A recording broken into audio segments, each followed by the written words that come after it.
Hello TSG, this is PhantoMarauder, or you can just call me Phanto, bringing you a TSG video review. Today I'll be reviewing an imaginative little indie game developed by South End Interactive called Ilomilo for the Xbox Live Arcade. And this game is a puzzler, and it's a very unique one at that. We'll be analyzing the story, gameplay, and presentation before giving it a somewhat official score. So let's get right into it. Now, this game doesn't have a very complex story, but it doesn't really need to. The premise is simple. Ilo and Milo, who are both creatures of a race called the Safkas, like to hang out at the park, but when they leave for home each night, they can't find each other in the morning. To make matters more confusing, the park rearranges every night. Through the use of pictures similar to the openings of the Zelda Wind Waker and the DS Zeldas, the story tells all of the different places that Ilo and Milo travel to so that they can get lost again. Their journey takes them through mysterious lands, a massive lake, a world made of paper, even space. There's more than just those, but I won't give it all away for those of you who want to try out this game. It should also be noted that there are a few side stories in the game as well. One of them, told through letters between characters resembling Ilo and Milo, really help personify the main protagonists. A weird sailor guy named Sebastian also has some interesting tales to tell you if you can complete his secret bonus stages. The object of the game is to reunite Ilo and Milo. Therefore, you must get Ilo and Milo to stand on two adjacent squares. When you do this, you've beaten the level and can progress further. You can change between Ilo and Milo with the X button. Ilo and Milo will always start on different areas of the map, and you'll have to clear a path so they can find each other.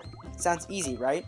Well, it may be at first, but there are tons of things in the environment that you must use to your advantage, and some to your disadvantage, in order to beat the level. You'll be defying gravity, manipulating animals with extremely large appetites, as well as a lot more as you search for a path to unite the two Safkas. The control scheme is quite clever. You can only move straight vertically and horizontally onto the next block tile, but this makes the game feel a little stiff at times.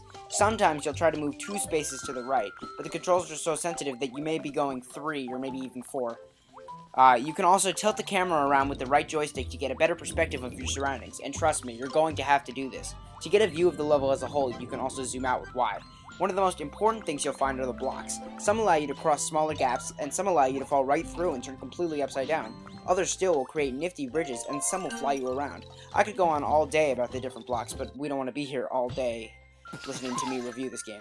Now, there's a lot of collectibles, including photos and sounds that you can check out in the gallery, as well as 3 mini Safkas in each level that help unlock bonus stages. Colorful little shapes scattered across the map help fill a meter in the top left-hand corner, which, when full, allows you to see another letter in that subplot I mentioned earlier. It's very easy to get lost since you change your perspective so constantly, and I often find myself waiting for something to move out of the way, or backtracking because I messed up a puzzle, which is very easy to do. Finally, I've noticed that the game can be a bit glitchy at times, but then again, most games are anyway.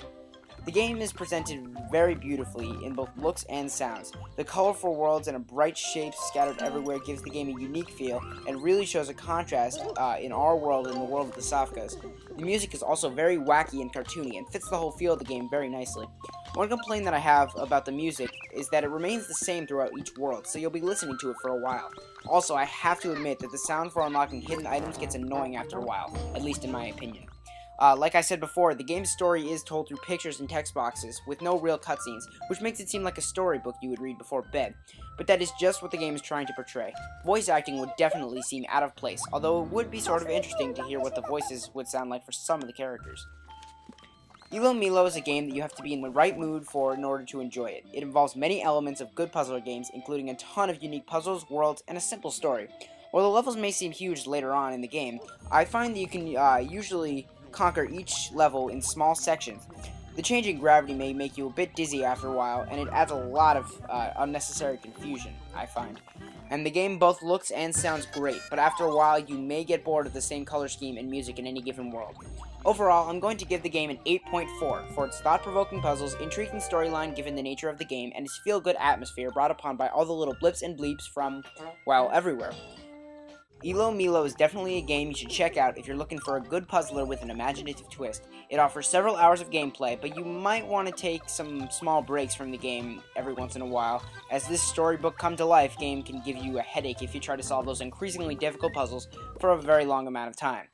This has been another TSG review, hope you liked it, and this is Phanto signing off.